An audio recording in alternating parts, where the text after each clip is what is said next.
So welcome everyone to 4IP Council's webinar on Green Tech Patent Standards, how to achieve global climate neutrality by 2050. My name is Axel Frazzini. I'm the Managing Director of 4IP Council, and I'll be your host today.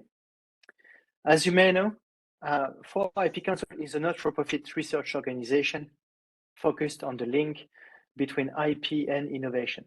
To identify the most relevant topics and produce empirical research, we work closely with a wide variety of academics, experts, IP organizations, and stakeholders. On our website, you can find a range of free materials like studies, guidelines, summaries of relevant papers, and recordings of all our webinars, like this one. Moreover, we produce easy to digest content, especially tailored for non-IP experts, SMEs, and startups.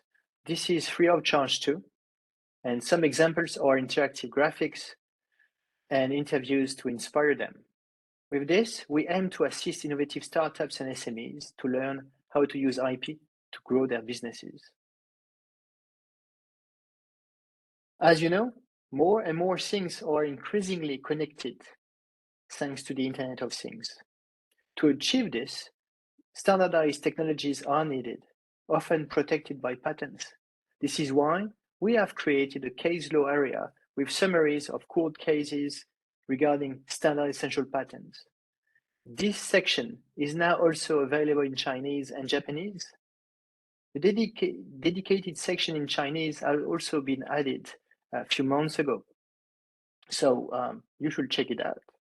We have just published a new infographic to help startups and SMEs to use correctly trade secrets. So I highly recommend that you go on the website and have a look. But without further delay, it is my pleasure to have Dr. Tilman Breitenstein, Dr. Claudia Tapia, and Sofia Pachera Gasparini as speakers today. Tilman is IP lead counsel for BASF Nutrition and Health Division and has practiced IP in 5 countries all across the chemical industry. He is a university lecturer on IP in Germany and in France. Claudia is Director, IPR Policy and Legal Academic Research at Ericsson. Claudia's main responsibility is to lead the research IP policies team and its activities worldwide. She is also the president of 4IP Council. Sofia is a junior legal counsel in a multinational company in the beverage industry with a focus on patents, IT, data protection, and new technologies. Previously, she supported 4IP Council in research activities on IP matters, analyzing in particular the green tech sector. She co-authored a paper with Claudia on the topic we will discuss today, which will be made available on our website by the end of this week. And you could find it in the research section of 4IP Council. An important disclaimer, nonetheless, is that all 3 panelists will speak today on their own behalf and will not represent the opinions of their employers, of 4IP Council, or the supporters of 4IP Council. And final remark for the audience, please do not hesitate to use the Q&A tool to submit your live questions. That's easy, that should be on your screen, maybe at the bottom right. So please feel free to send your questions along the presentation and we'll take as many questions as possible at the end of the presentation. So now, without further ado, Sofia, the floor is yours. Thank you very much, Axel, and thank you very much for 4IP Council for having invited me here to talk about this really important topic. As you all know, we are currently going through a climate change crisis that is one of the major challenges of our times. And as you can see from this video, global warming has increased dramatically from 1880 to today. Just think about that. The 2021 was one of the warmest years recorded in history for 7 years in a row. Climate change has and will have severe and global impact on all of us. And everyone is already experiencing these consequences. And we can think about, for example, the catastrophic floods that we had or in 2021 in Germany, Austria, and China, or to the extreme heat waves that with some cities already reporting 55 degrees in 2022, or for example, to the catastrophic Australian wildfires happened in 2020. But these are just few examples of a lot of others examples that I could make. As a result of this, not only environmental activists, but also governments from all over the world are acknowledging the need to take rapid and immediate actions. And therefore, almost 200 countries signed in 2015 the so-called Paris Agreement, which is the first binding international treaty on climate change, with the purpose to reach global climate neutrality by 2050. The aim of the Paris Agreement is clear, to reach global climate neutrality by 2050. But how can we achieve this aim? Which are the instruments that we can adapt to achieve this important objective? In my opinion, we need first legal and policy instruments that sets out the strategy, the goals to accomplish, and the actions to be undertaken. And second, we need green technologies, the development and the diffusion worldwide of green technologies. Starting from the legal and policy instruments, in the European Union already adopted its strategy back in 2019 in the European Union Green Deal, and in the 2030 European Union Climate Target Plan, with which it raises further the objectives already set out in the European Union Green Deal. These two instruments are the documents where the European Union set out the political strategies, the political objectives, but the European Union also adopted other legal instruments to transform these political objectives into binding legislation, such as in the European Union climate law and with the Fit for 55 package, which is a package of measures that to be implemented to reach the goals set out by the European Union. And coming to the second element, that is green tech. Green tech does not have an official definition. We can use a lot of different synonyms. For example, environmental related technologies could be a synonymous.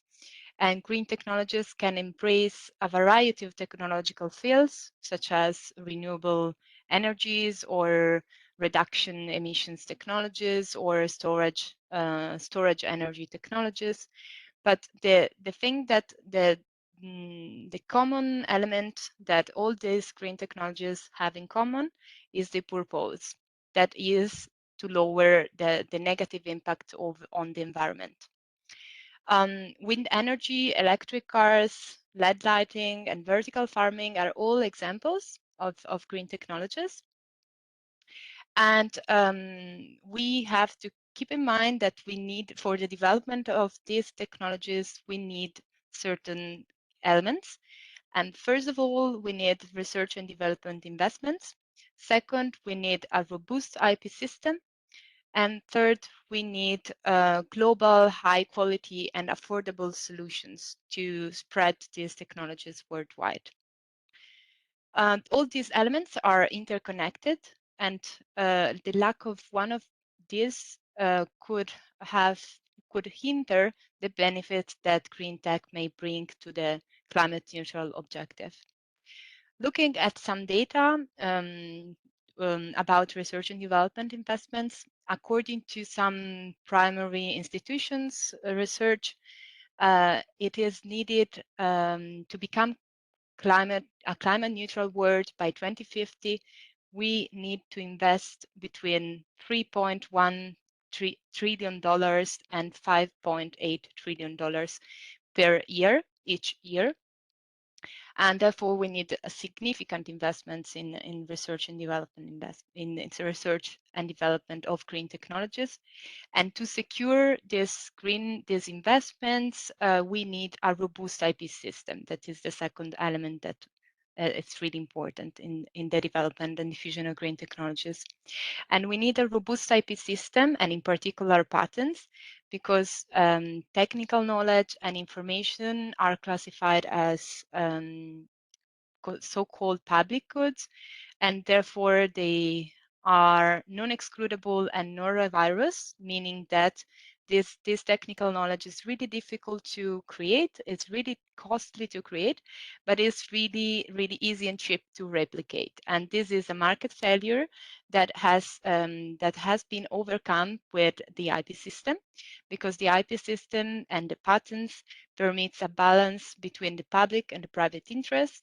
And on the one hand, it incentivizes companies to allocate resources in research and development, to innovate in exchange of a return of investment and profits. And on the other hand, it permits the public disclosure of this knowledge, and therefore technological progress of society as a whole. The third element is as we need global and solutions, and because we cannot think to fight an international challenge such as climate change without global solutions. And on this, I will hand over to Claudia. Thank you. Thank you. Thanks, Sofia. And welcome everybody to this webinar, very exciting topic. I'm very happy to be here. You know, I tried achieving to this global climate neutrality by 2050. I think we can all agree that is highly ambitious, but also necessarily goal. And due to the complexity of this topic, I do not foresee a one-size-fits-all solution, but rather a combination of alternatives and strategies. And today we want to focus on green tech.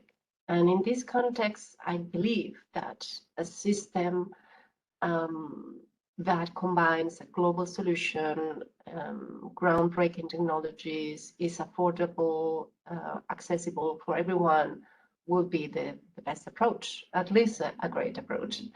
And one way of achieving it is via standards. Now, please go the one before, Marta. Thank you. Standards permit devices, systems, and services to connect and interoperate with each other. Thanks to those standards, we enjoy higher efficiency, higher quality, lower trading cost, and many companies obtain an immense value for this competition. And this is not just me saying it, but the European Commission. There are different kinds of standards with different IP regimes. But if I have to think about which standards are really ticking all the boxes, global, affordable, cutting-edge technologies, is cellular standards. Think now about 2G, 3G, 4G, and 5G. Each G stands for generation, and each generation of the standard is a major improvement versus the previous one.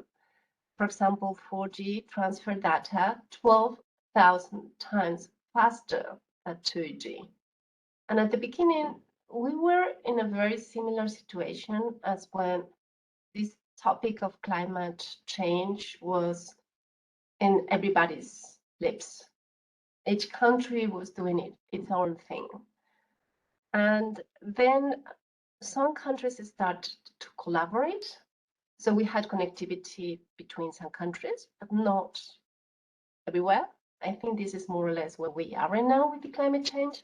But there was a moment of time that really managed to create a truly global standardized connectivity. And since then, we have seen that cellular standards have enabled economies of scale. and that they have driven efficiency gains and growth. And more companies are benefiting, and more industries are benefiting from those standards. See, for example, what the Ford CEO, Jim Farley, was talking when they were talking about this connectivity provided by cellular standards. They were saying, connectivity is the biggest game changer for the car industry. And in fact, McKinsey estimates that by 2030, connectivity will generate an income of around $2 trillion for the automotive sector. We're talking about a 30% increase in total revenues. Can you imagine? But when we will talk about this first generation of mobile networks, it was just about voice. And now we are developing 5G, and with 5G, we envision all these smart cities, intelligent transport systems, even remote surgery, health solutions. And I think we can agree this is really standards are, and cellular standards are the pillars, one of the pillars of the Internet of Things. And probably while I'm talking, at least some of you are saying, well, yeah, that's great, but what about of energy consumption and its impact in the planet? What if I tell you that 5G will enable companies to significantly increase this data traffic while at the same time reduce the energy consumption? We have heard from Sofia that to achieve the global climate neutrality by 2050. No, please go one below before. Thank you. We will need massive R&D investments, and that companies and research institutions typically protect their technology resulting from these investments with IP, and that in the case of green tech, it's often with patents. Next, yes. But to create and develop these cellular standards, we also need huge R&D investments. To give you an example, just to create 3G and 4G standards, we needed over 260,000 technical contributions. And it's a rough competition because only the best technologies are selected, looking at the technical merits. But then once you get it, you have really the best technologies for these standards. We also spent almost 3.5 million hours in working hours in meetings for 3G and 4G. And I'm just talking about the meetings, not the time that we spent discussing all the contributions received or preparing for the meeting, traveling to the meeting, just the meeting hours. And of course, it's much more time that we also invested in creating that technology in R&D. So at the end of the day, you have some companies spending billions of euros. And yes, they protect very often those technologies resulting from those investments with patents. And here is the tricky thing. So patents confer, as you know, an exclusivity right for a period of 20 years. And this means that in that period, the patent holder can exclude others from using the technology. But here, the patented technology essential to the cellular standardization is generally available to everyone from day one. And this is thanks to what we call frank commitment. And what does it mean? It means that those who own patents essential to the standard, for example, 5G, typically commit to make them available on fair, reasonable, and non-discriminatory terms and conditions front. And this allows a balance between the interests of the standard creators and the standard users. And this is typically negotiated bilaterally in good faith licensing negotiations, although in some occasions, it could also be that patent holders decide to for example, negotiate via licensing platform. A firm commitment. No, could you please go back? Let me see. I think my slides are different than I had in mind, but okay. A firm commitment does not mean that injunction is out of the table, but that both the licensors and licensees are obliged to negotiate in good faith. And if they choose not to do so, the patent holder will not obtain an injunction, and the patent user will not benefit from avoiding an injunction from being granted or enforced. And moreover, in this process, one of the recipes of its success is the fact that standardization, now you can move to the next one, thanks. That standardization follows certain principles established by the WTO for the development of international standards, such as transparency, openness, impartiality, and consensus. And these principles apply to the development of the standard, and the same rules or the same principles also applied if any change to the IPR policy is needed or requested. So these principles provide the right balance so that no interest group is favored. That's why you get all business models being part of the equation. And there has been a study from Kirti Gupta, and it was analyzing the contributions from 3G and 4G standards. And they realized that the startups and SMEs had a higher rate of acceptance than companies, the large companies. So this shows that they really have a chance if they participate in this process, because the focus is always to choose the best technologies based on the technical merits and following these principles. Next.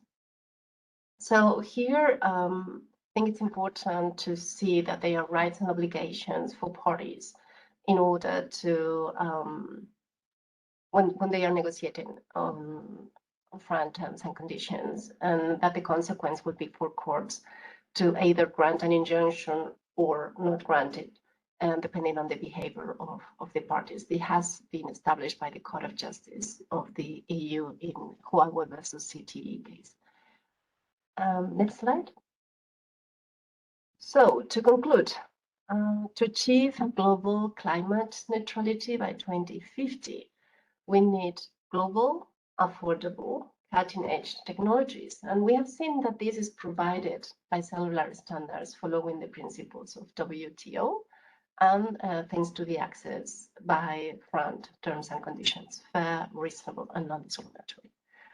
Therefore, this system can be used as an inspiration, at least, in the context of green tech and global climate neutrality goals. Thank you.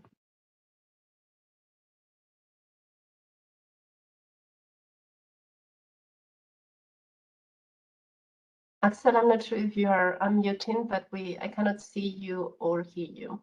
Yeah, that's okay. There was a small technical issue. I was looking at the Q&A. It seems that the audience today is a bit shy, so please send your questions.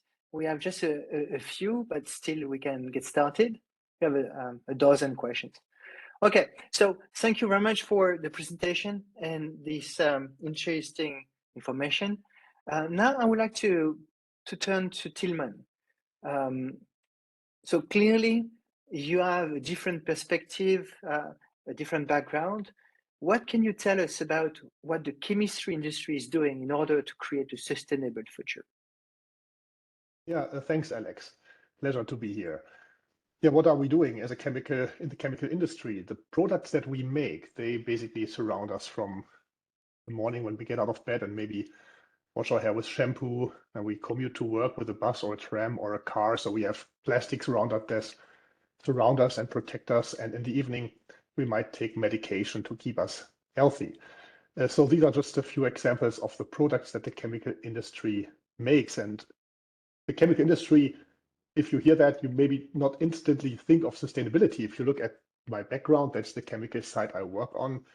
That's the Ludwigshafen site.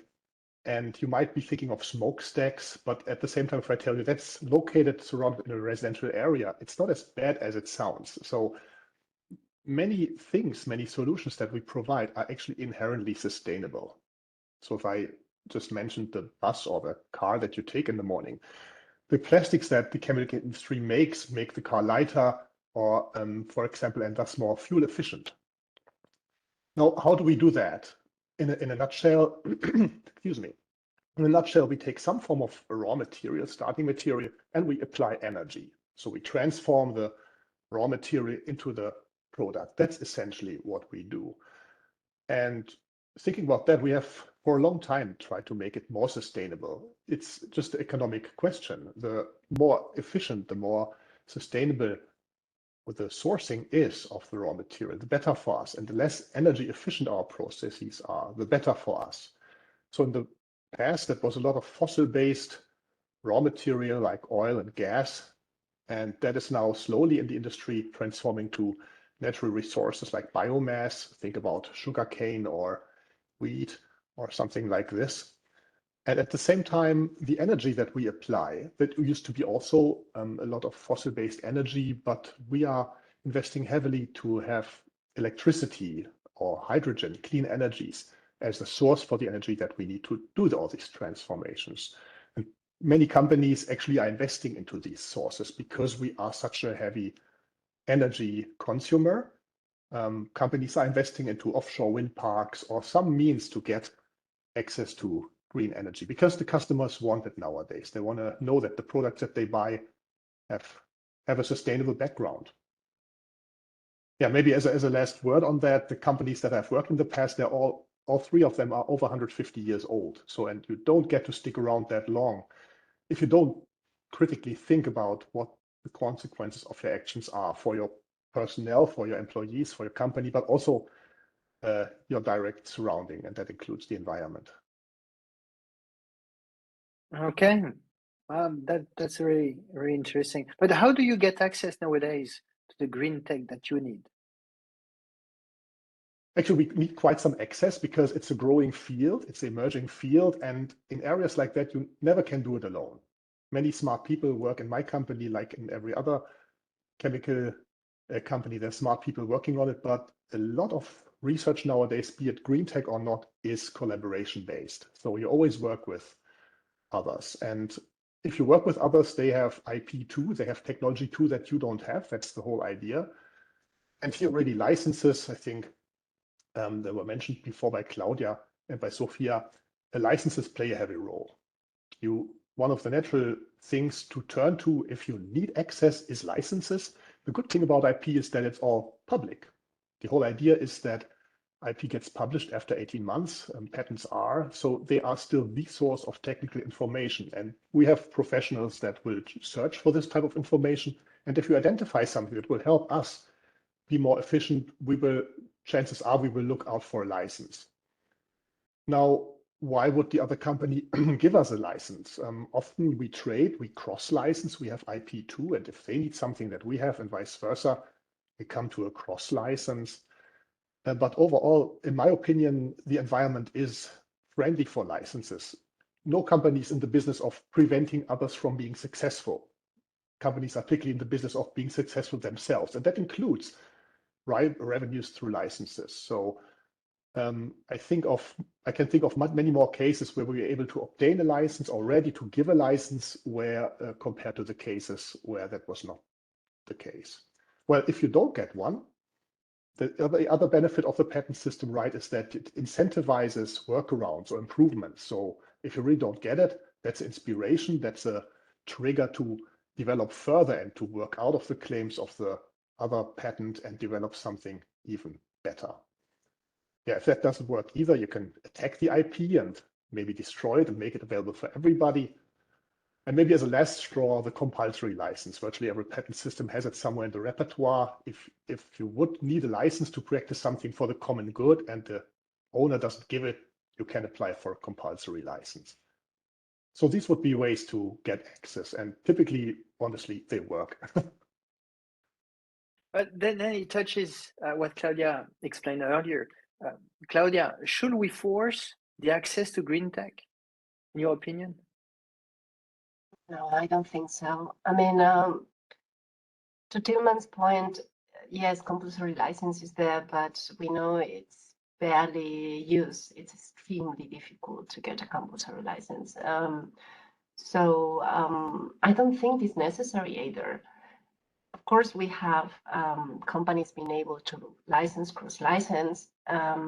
Here is more about if we want to have global solutions, then maybe it's better to go to global platforms and a system that we know that has worked. But it doesn't mean that companies only have that possibility. I think the most benefits are when you get different approaches, you know, some going into open source projects, some into keeping proprietary, some into going maybe similar platforms like I explained for cellular standards. But it's going to be hard for a global solution is if we only let a system where we don't have coordination between, you know, governments, industry, research institutions, and all relevant bodies as we have for the cellular standardization. That, I guess, this is my point. And even if we have it, is the question, is it going to be affordable? So that's why I think it's not a one-size-fits-all solution, but rather to think, okay, for this project, we don't want to duplicate, we don't want to spend, waste time, and maybe we need to go into some similar system. And maybe for others, let's also keep the incentives for companies to find their own niches and their own solutions that may end or not into the standard. I think it's we have enough incentives and possibilities out there without forcing anyone to license. Yeah, from what you're saying, it seems that the system, at least the system that we know today, is working. So indeed, forcing might not be the solution. But trying to take a step back, Sofia, what do you think about adopting a sort of declaration that could be comparable to the Doha Declaration on TRIPS Agreement and public health, for example? So what I think is that the industry of green technologies and the industry of the pharma industry is different. So even though we can have some kind of similarities or common elements between the medicines and green tech because of their life-saving features that they both have, we have to consider that the industry are different. And this is mainly because if we think about green technologies, the sector is generally enjoys of a higher degree of competition. And this tends, of course, to reduce the prices and to improve improve the possibility of having access to these technologies compared to a single medicine, because a single, for example, we discussed a lot about this during the COVID pandemic, about if it makes sense to waive patents in relation to vaccines. And if we think about this, a single essential medicine can have an impact in terms of market power really different in compared to green technologies products. For example, we can use different renewable sources to reach the same aim. So we can choose to use wind energy, for example, or solar energy. If we think about the medicines, this substitution between products is different, and it's normally lower, the competition in the market. So I don't think that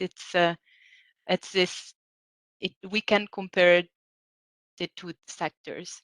And another factor that we have to consider is that if we said that we want to develop green technologies, to spread green technologies worldwide, and if we a similar declaration will have the effect potentially to hinder technology, the companies to produce further technologies and innovation in this field. And so I think that it's not comparable, the situation. That's good. Okay, thank you. Coming back to you, Tilman, Considering what you have just said a few minutes ago, what are the risks and opportunities of green tech in your point of view? Yeah, a little bit also building on what was just said. I think the patent system has opportunities because it already provides checks and balances. Obviously, there is the risk of somebody having a monopoly, a technical monopoly on something that would be nice for others to have, and it's very difficult. They don't give access, or it's very difficult to work around, or all the workarounds are inferior. Again, I think that can happen. At the same time, the opportunities for me would overweigh. I think the checks and balances in the patent system, the fact that you have scientifically, technically trained examiners who are really good sparring partners and making sure that patents only get granted if they really protect an invention and not something frivolous, a minor improvement or something.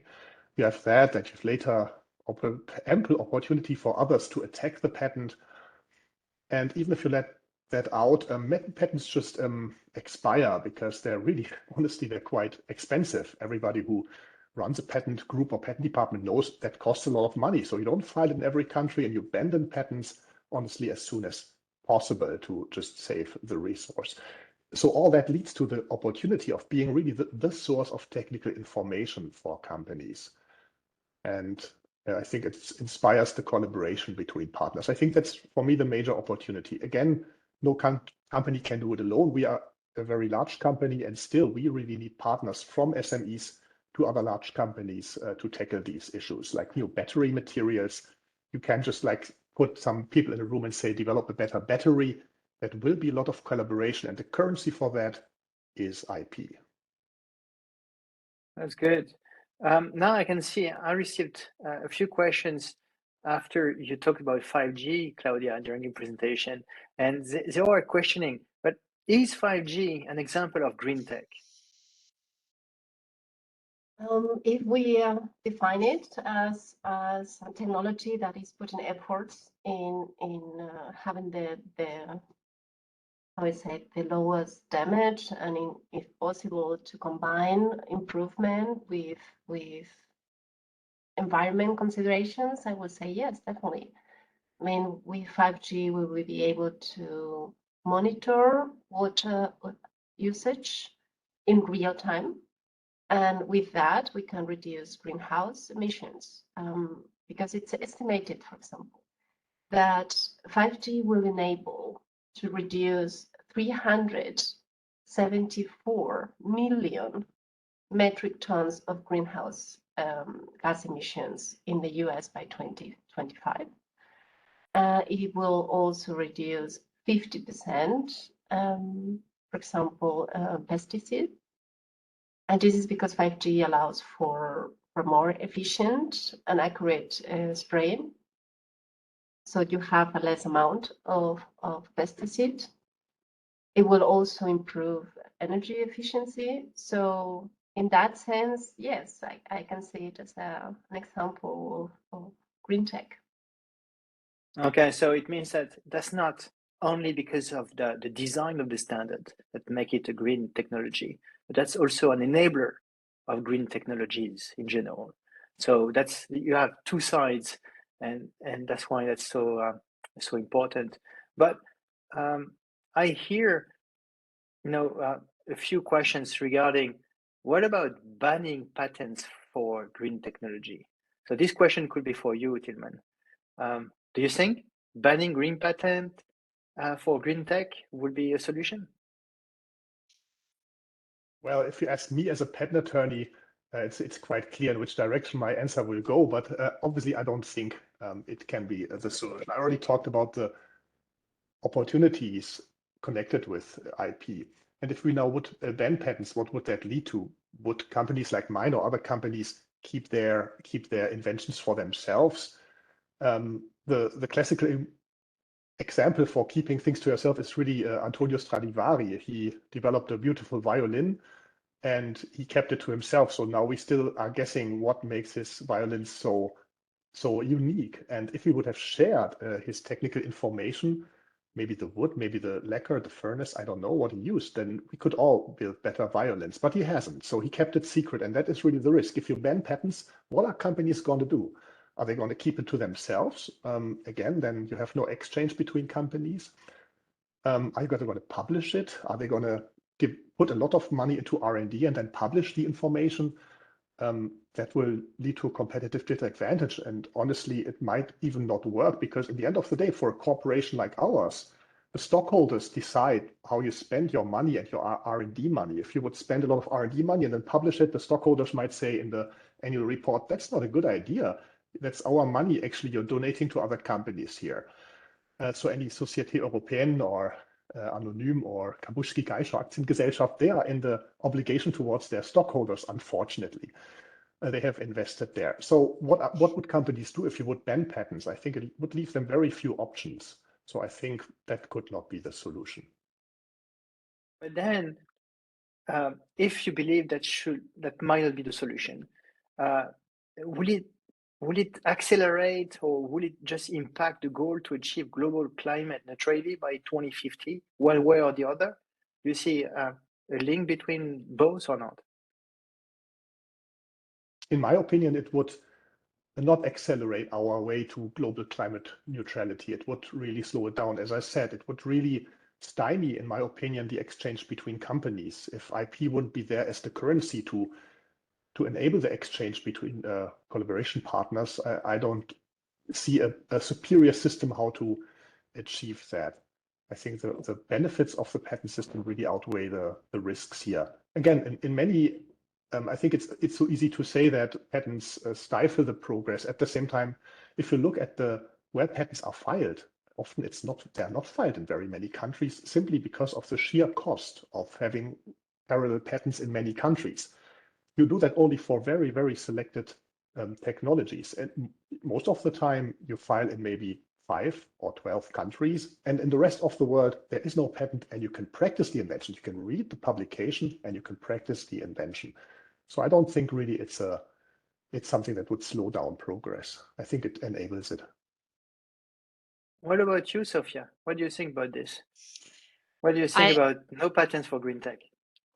I agree with Tilman, and I think it's also clear from my presentation that I believe that the patents are an element that enables innovation and do not block innovation. And if we think about that, we need to develop these green technologies, we have to involve all the possible subjects in the playground. And so we have to involve private companies, we have to involve public research institutions, universities. We need to enable collaboration between the companies, and therefore this would act as a blockage, as an element that blocking innovation, not enabling innovation. And I think that as mentioned by Tilman, the research and development, the resources allocated in these green technologies will drop, and the share of innovation bring by the company will be reduced, and the consequences will be less development, less innovation, less green technologies, and therefore this will not accelerate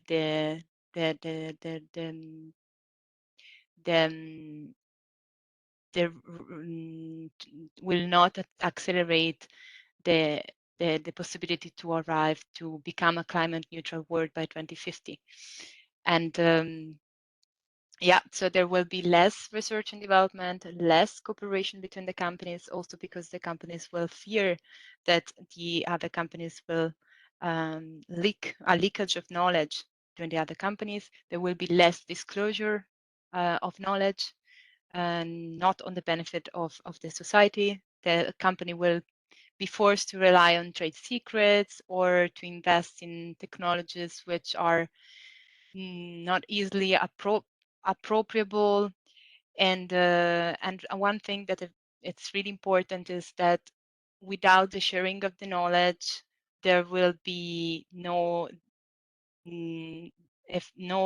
so-called knowledge spillover effects will not be possible. And I think this is really important, as said by Tilman. Today, the innovation is made in collaboration. There are joint efforts to develop innovations, and therefore there will be no possibility to increase knowledge from knowledge, because there will be no publication and there no access to this kind of information in the registries of the patent offices.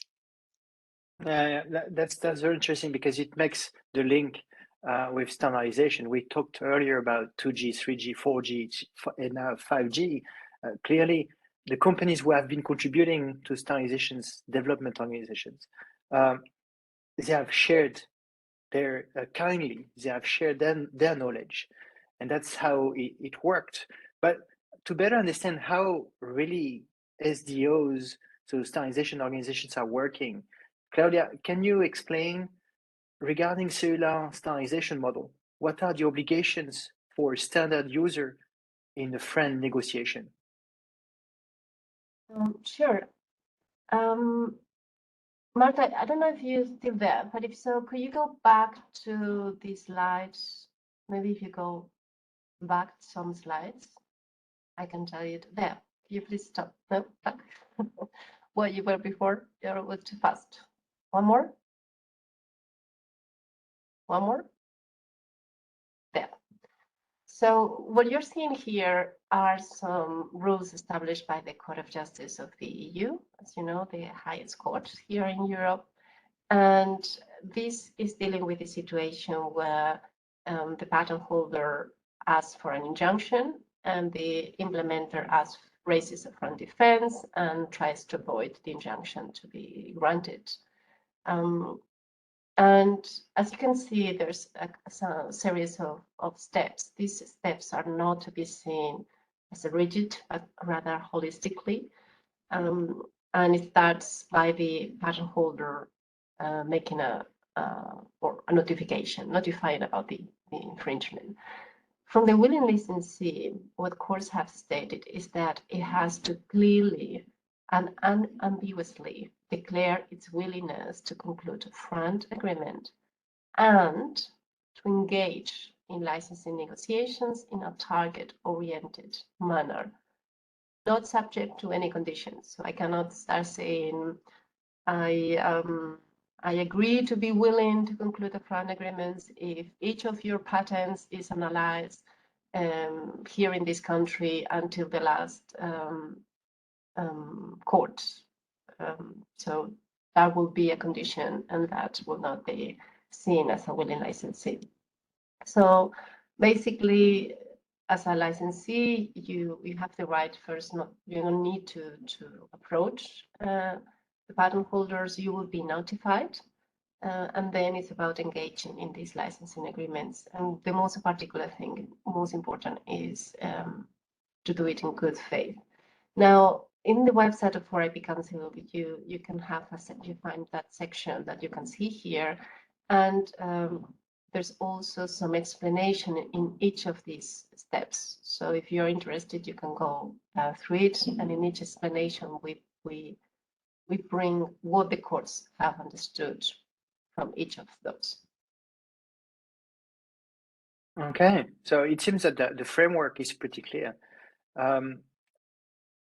I have to say, I can only invite the audience to go on the website and maybe to read the different steps and how things are interconnected.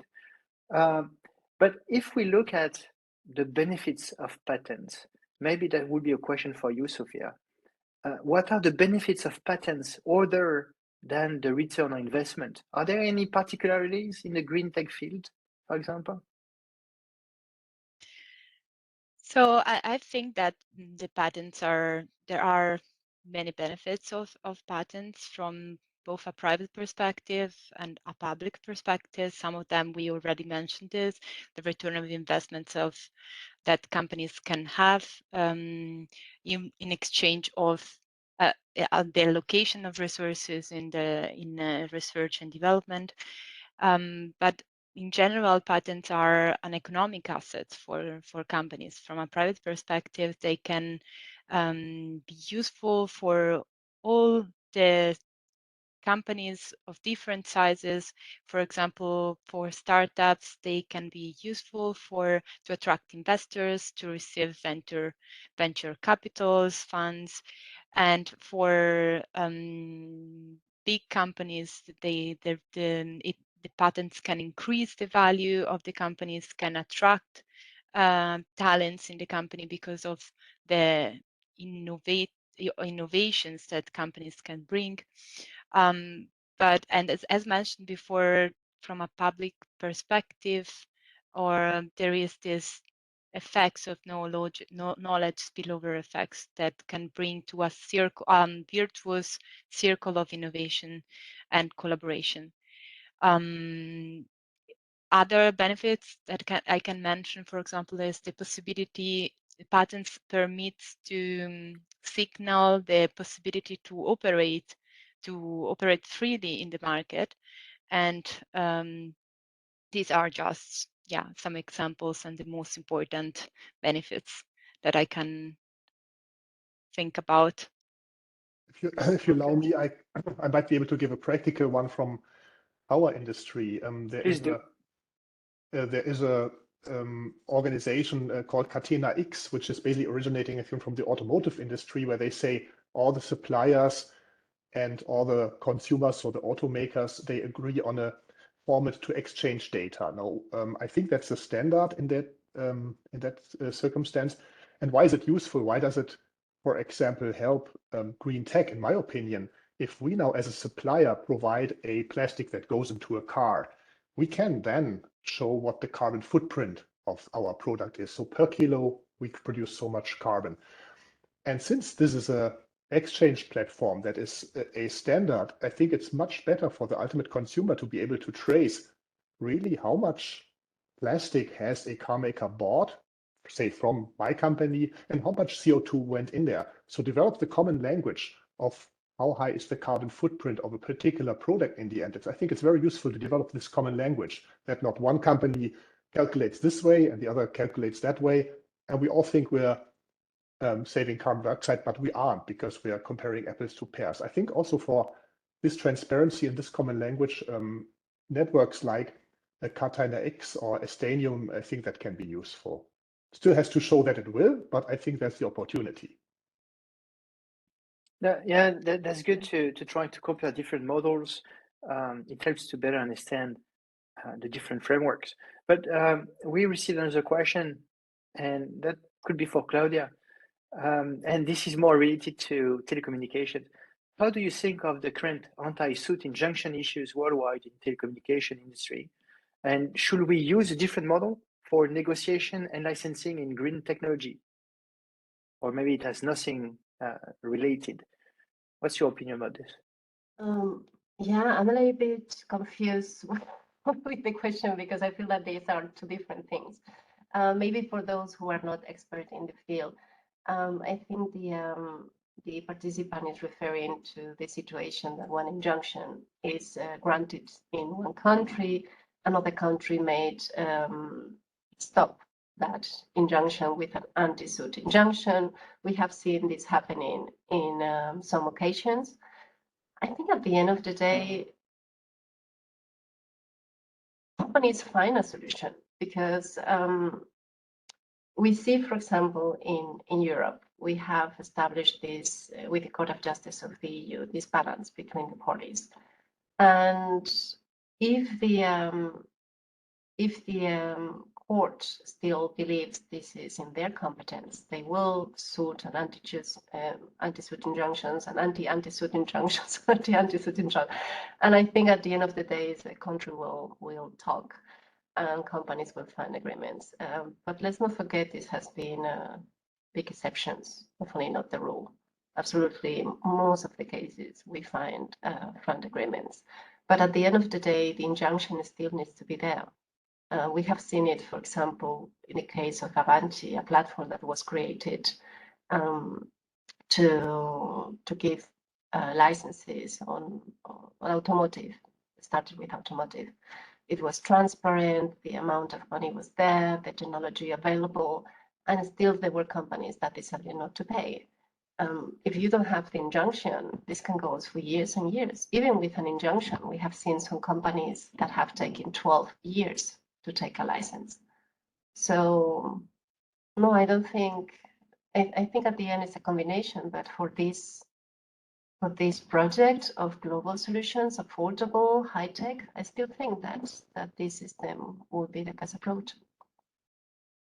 Yeah, that's very interesting to see that we cannot compare all the different sectors. Not one solution could be applied to the other sector. So that's very important, especially related to what you said, Tilman, at the beginning. You know, sometimes that's possible to find an alternative to a specific patent for one specific industry, and sometimes that's not possible. And this is clearly not something that we could relate in the standardization sector, because when in telecommunication a standard is published, then the patents that are essential to the standard cannot be removed, or not an alternative technology can be used. So we should not mix up the different sectors. What is interesting here is by providing your background and your explanations, it helped me to understand that there is some sort of convergence. The green tech, telecommunication, all of this is moving the right direction. Let's hope that it will bring solutions and help us to reach the different objectives. Before going to conclude, do you want to say anything that maybe we didn't cover in the questions, or you're fine? No? Fine? Fine, thank you. Thank you. So let me just remind you, as you may have seen on this slide, we could have continued for hours, but now the time is running and we're approaching the end. So I will use this opportunity to announce that we have another webinar on the 23rd of June. That will be how trade secrets can impact your business. This is a joint webinar with the EU IPO. And so you can click on our website to register and make sure that you will be able to participate. Now is the time. Claudia, Tilman, Sofia, I would like to thank you very much for your time, participation, and very insightful information that you have provided today. For the audience, thank you very much for attending this webinar. You will receive a short questionnaire, a 1-minute questionnaire after this webinar. Please, that will be great if you can answer, what sort of topics you would like us to cover in the next few webinars. And as I explained before, this webinar has been recorded and will be published on the 4IP website tomorrow. Don't forget to register to the next webinar. And I would like to say thank you again and bye for now. Thank you. Thank you. Bye. Thank you, bye-bye.